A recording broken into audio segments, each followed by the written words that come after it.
Bonjour et bienvenue sur notre chaîne intitulée Un jour, un verset, un message. Vous aimez la parole de Dieu, vous appréciez notre travail. Merci de vous abonner afin de soutenir notre page. Merci de vous abonner afin de permettre à une multitude de personnes de bénéficier de notre travail. Que Dieu vous bénisse. Notre passage de ce jour est tiré du livre de Romains, chapitre 5, le verset 5. La Bible nous dit « Or, notre espérance ne risque pas d'être déçue, car Dieu a versé son amour dans nos cœurs par l'Esprit Saint qu'il nous a donné. » Dans notre passage d'aujourd'hui, notre Dieu nous dit qu'il a répandu son amour dans nos cœurs par le Saint-Esprit, qui nous rend capables d'aimer comme Dieu. Nous devons donc être remplis de joie et de paix, parce que cet amour que Dieu a répandu dans nos cœurs nous permet d'aimer comme Dieu. Il nous permet d'avoir accès à tout ce que nous désirons, parce qu'en aimant Dieu, nous ferons sa volonté. Et si nous faisons la volonté de Dieu, nous serons donc des enfants bénis, comme nous le dit le livre de Deutéronome, chapitre 28, à partir du premier verset. Notre Dieu nous dit donc qu'il nous a tout donné afin que nous puissions agir comme lui. Nous verrons donc à travers ce texte pourquoi est-ce que nous devons croire que nous pouvons tout faire comme Dieu. Comment l'amour de Dieu s'est manifesté dans notre vie de telle sorte que nous ayons tout en fait en Dieu. Nous sommes aujourd'hui dans le livre de Romains, le livre de Romains qui est attribué à l'apôtre Paul. Et les archives nous apprennent que l'apôtre Paul s'est fait aider par un scribe du nom de Tertius en écrivant cet épître. En effet, Tertius a noté ses salutations personnelles au sein de Rome à la fin de cet épître. Et l'apôtre Paul a écrit donc son épître aux Romains vers la fin de son 3e voyage missionnaire quand il se trouvait à Corinthe. En effet, plusieurs éléments montrent qu'il a écrit cette lettre pendant les 3 mois qu'il a passé à Corinthe, notamment le livre de Actes des Apôtres, chapitre 20, les versets 2 à 3, qui utilise le mot grec qui désigne bien la ville de Corinthe. Il semble que l'apôtre Paul a écrit cette lettre entre 55 et 56 après Jésus-Christ.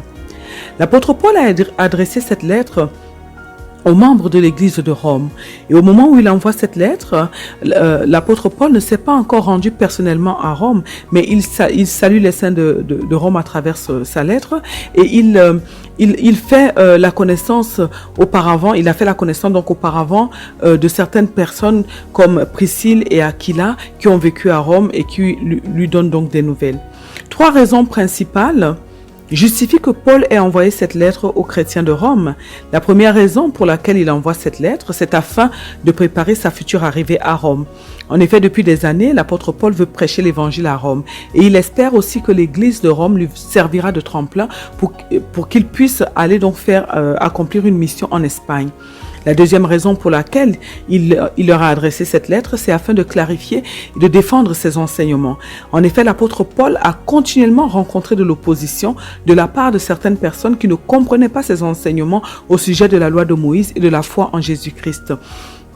Il a rencontré plusieurs fois de l'opposition de la part des personnes qui déformaient ses enseignements.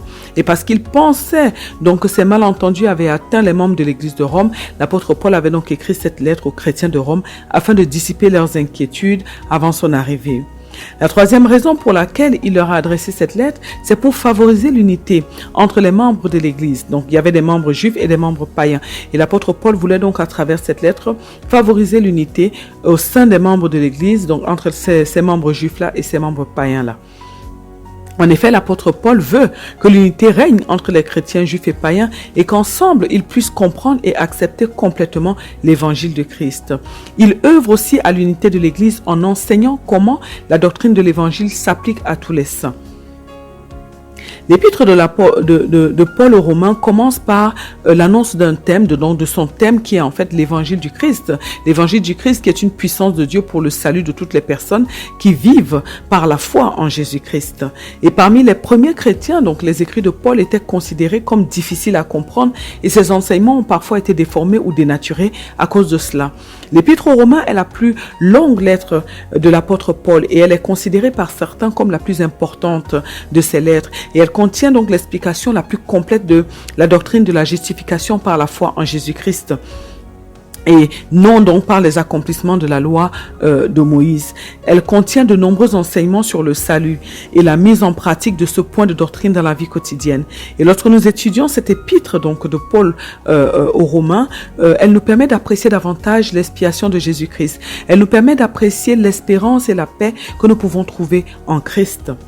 Notre Dieu nous dit donc qu'il nous a tout donné afin que nous puissions agir comme lui à travers notre passage d'aujourd'hui tiré de Romains chapitre 5, le verset 5. Et nous avons donc dit qu'à travers ce passage-là, nous allons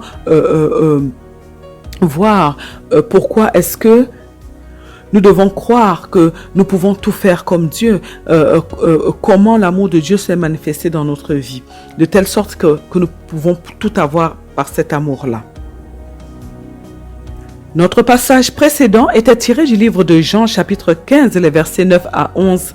Et nous avons dit donc à travers ce passage de Jean chapitre 15 que notre Seigneur Jésus-Christ nous a donné donc une grande clé qui nous aide pour que notre joie soit parfaite. Et nous avons vu comment est-ce que nous pouvons parvenir à demeurer dans l'amour de Dieu. Nous avons vu comment faire pour que la joie de Dieu nous remplisse et qu'elle soit parfaite dans notre vie. Nous avons dit que la Bible nous dit que Dieu nous a tant aimés qu'il a donné son Fils unique, afin qu'en croyant en lui, nous soyons tous sauvés. Nous savons également à travers la parole de Dieu que lorsque Dieu a voulu sauver les hommes et qu'il a demandé aux anges qui d'entre eux voudraient descendre sur la terre afin de les sauver, aucun des anges n'a accepté car ils ne voulaient pas descendre sur la terre là où le péché surabonde et où tout est noir à cause de la présence du péché. Seul Jésus-Christ a accepté de descendre sur la terre afin de sauver les hommes. La Bible nous dit que notre Seigneur Jésus-Christ a donné sa vie de lui-même, ce qui veut dire qu'il avait le choix de refuser. Il est donc venu accomplir une mission qu'il a accepté d'accomplir volontairement. Ça nous prouve combien notre Seigneur Jésus-Christ nous aime, de plus lorsque les hommes l'ont rejeté, lorsque les hommes lui ont craché dessus, lorsque les hommes l'ont frappé.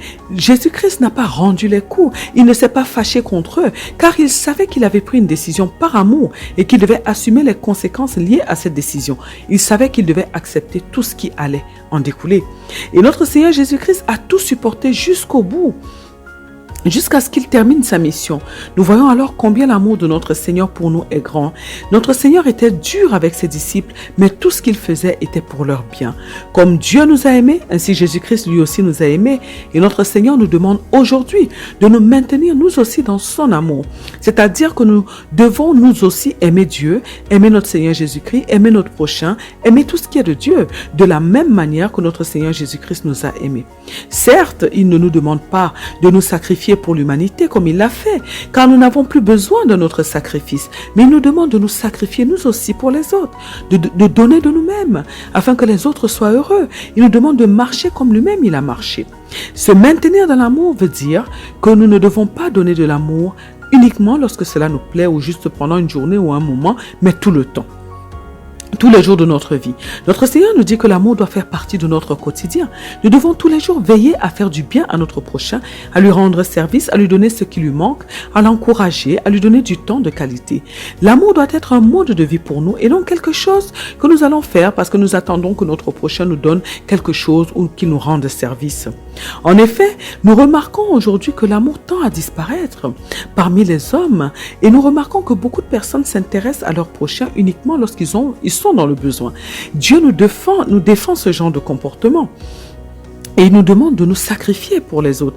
De même, beaucoup d'enfants de Dieu cherchent uniquement Dieu lorsqu'ils sont dans le besoin.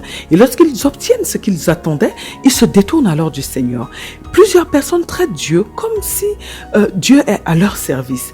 Alors, mes bien-aimés dans le Seigneur Jésus-Christ, nous devons faire très attention à notre comportement.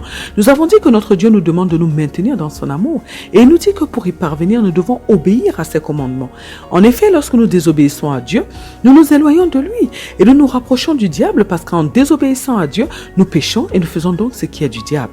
Lorsque nous nous éloignons de Dieu, nous ne pouvons plus faire sa volonté facilement parce qu'en réalité, c'est en Dieu que nous trouvons notre force. C'est en lui que nous trouvons la force de faire tout ce que nous sommes capables de faire. La Bible nous dit que ce n'est pas par notre force ni par notre puissance, mais c'est par le Saint-Esprit. Alors, tout ce que nous arrivons à faire dans la vie, nous l'avons dit, c'est par la force du Saint-Esprit, par la puissance du Saint-Esprit, par la capacité qu'il nous donne. Le Saint-Esprit qui nous donne la capacité de faire toutes choses et Il est celui qui nous donne cette capacité et loin de lui, nous sommes comme des handicapés. L'amour est notre nature, puisque nous sommes faits à l'image et à la ressemblance de Dieu. Et puisque Dieu est amour, nous aussi nous sommes amour. Alors en principe, nous devons aimer avec facilité, comme Dieu. Mais étant donné que notre nature a été corrompue, ça devient donc difficile pour nous d'aimer. Alors nous devons être proches du Saint-Esprit pour qu'il nous donne la capacité d'aimer comme Dieu nous demande d'aimer. Et nous devons donc pratiquer la parole de Dieu. Nous devons obéir à Dieu afin de garder notre harmonie avec le Saint-Esprit. Nous comprenons alors que lorsque notre Seigneur Jésus-Christ nous demande de lui obéir, c'est toujours pour notre bien, c'est toujours dans notre intérêt. C'est afin que nous puissions demeurer proches du Saint-Esprit et que nous puissions toujours recevoir la capacité de faire ce que Dieu nous demande. C'est afin qu'en obéissant à Dieu, nous soyons toujours capables, nous soyons toujours proches de notre Dieu et que nous puissions bénéficier en fait de l'aide de Dieu, de la capacité de Dieu, de tout ce que Dieu nous a promis. Notre Seigneur Jésus-Christ nous dit que lui-même, il a dû obéir au commandement de Dieu afin de pouvoir demeurer dans son amour. Nous avons donc une grande clé ici aujourd'hui, dans notre texte précédent, qui nous apprend comment nous pouvons faire pour demeurer dans l'amour de Dieu. Et nous avons donc dit que nous comprenons alors l'importance pour nous d'obéir à Dieu, d'obéir à ses commandements, c'est primordial pour nous. Jésus-Christ a été obéissant jusqu'à la mort et tout ce que Dieu lui a demandé de faire, il l'a fait sans se plaindre, sans se rebeller, sans murmurer contre Dieu. Pourtant, sa tâche n'était pas si facile. Alors, mes bien-aimés dans le Seigneur Jésus-Christ, nous avons dit que nous devons à notre tour faire de même. Nous devons grandir et devenir assez matures pour suivre les pas de notre Seigneur Jésus-Christ. Notre Seigneur nous dit que si nous obéissons au commandement de Dieu et si nous marchons dans l'amour, alors nous serons remplis de la joie de Christ, de cette joie parfaite qui vient de Dieu. En effet, notre Dieu nous demande d'être toujours dans la joie. Mais il ne s'agit pas d'une joie ordinaire. Ce n'est pas une joie qui dépend des circonstances. Elle ne dépend pas du fait que nous avons reçu un cadeau ou quelque chose, ni du fait qu'on nous a dit de belles paroles. C'est une joie qui vient de Dieu. C'est une joie qui est surnaturelle. Nous sommes heureux, joyeux, parce que nous avons Dieu et qu'il nous remplit de son amour. Mais si nous désobéissons à Dieu et qu'il s'éloigne de nous, car il ne peut pas du tout cohabiter avec le péché, alors qui nous donnera cette joie? Qui nous donnera cette paix surnaturelle?